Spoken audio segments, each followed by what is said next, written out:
बोलता है तुम ये? हाँ, पर लाश की हालत इतनी खराब है कि पता ही नहीं चल रहा है कि वो है किसकी। पर हम देख रहे हैं कि नहीं, काही पाहायची गरज नाहीये। मला माहिती आहे ना काही झालं नसणार। मैडम, हमें भी यही लग रहा। वैसे फिंगरप्रिंट्स वेरिफिकेशन के लिए भेज दिए, थोड़ी देर में पता चल जाएगा। आवरा लवकर, रात्र व्हायच्या आत पोहोचायचं आपल्याला। पुन्हा इंजेक्शन किती वाजता देणार आता? तर धनप्पानं रात्रभर उचललंय तुला, आता गपचूप चालायचं आमच्या बरोबर। माणूसा, मला तर वाटतं मशीन आहे। निगरगट्ट तुमच्यासारखे राजकारणी असतात, त्यांच्या कानापर्यंत आमचा आवाजही पोहोचत नाही। खोटी त्याचे हातपाय सोड। कावून दुखणं अंगावर ओढून घेताय? नाही पळायचा तो, पळाला तर पहिली गोळी पायात मारायची आणि नाही ऐकलं तर दुसरी थेट डोक्यात घालायची। मला मारून टाकलंस तर तुझ्या वडिलांना कोण सोडवणार?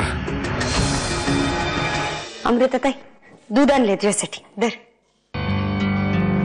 नकोय मला। नको कसं? मला आत्याबाईंनी सांगितलं रोज या येळेला अमृताताईला दूध द्यायचं म्हणजे द्यायचं, धर पिऊन टाक पटकन। रोजची गोष्ट वेगळी आहे, आज नाही इच्छा आहे माझी।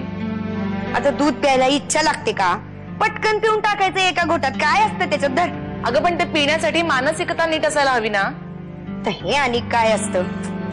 तू दूध पिलं नाहीस ना तर मी जाऊन आत्याबाईंना सांगेन ना। आत्याबाई, अगं बाई राहू दे। तसं काळजीचं काही कारण नाही ना? त्यांना जपलं पाहिजे, त्यांची प्रकृती खूप नाजूक आहे। पुढचे काही दिवस तरी यांच्यावरती कोणत्याही प्रकारचा ताण येणार नाही ह्याचा प्रयत्न करा। नक्कीच। आणि दुसरं म्हणजे सतत कोणीतरी यांच्याजवळ राहा।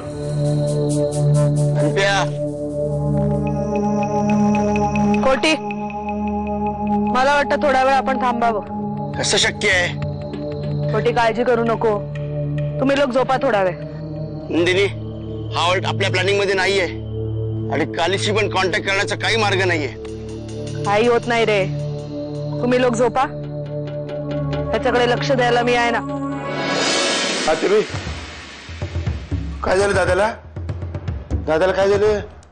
काय काळजी करू नका, मी आहे ना बे, मग परशु आहे, काळजी करायची नाही, कळ की नाही? हा, मी ऐकलंय म्हण ज्या लोकांनी दादाला पकडले की नाही ती लोक म्हण असं एकेका माणसाला पकडून गळा चिरून टाकत्यात। काय बोलताय तुम्ही हे? अजून पुढचं ऐकलं नाहीस तू? अर्धवट आहे। ती लोक हे विसरले की नरसिंह दादाचा भाऊ परशुराम किल्लेदार आहे। तू मला इतका मूर्ख समजतोस का रे? पोलीस इथपर्यंत येऊच शकणार नाही। कदाचित आलेही असतील, तुम्हाला त्याचा थांग पत्ता सुद्धा लागणार नाही। एक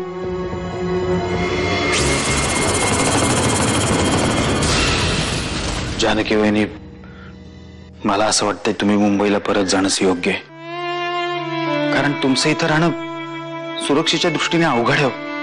नाही वागणेस काका, यांचा शेवीकडे धोक्यात असताना मी मुंबईला कशी परत जाऊ? पण आपल्या समोर दुसरा पर्याय नाहीये। नाही, या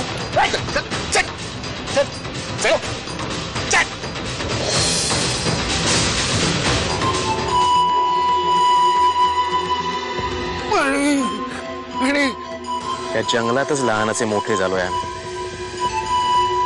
आमच्या नादाला लागू नका, नाहीतर रोज हेच होत राहणार।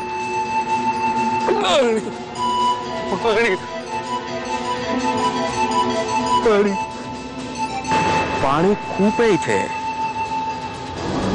पण ते कोणी प्यायचं आणि कोणी नाही हे पण आम्ही ठरवणार।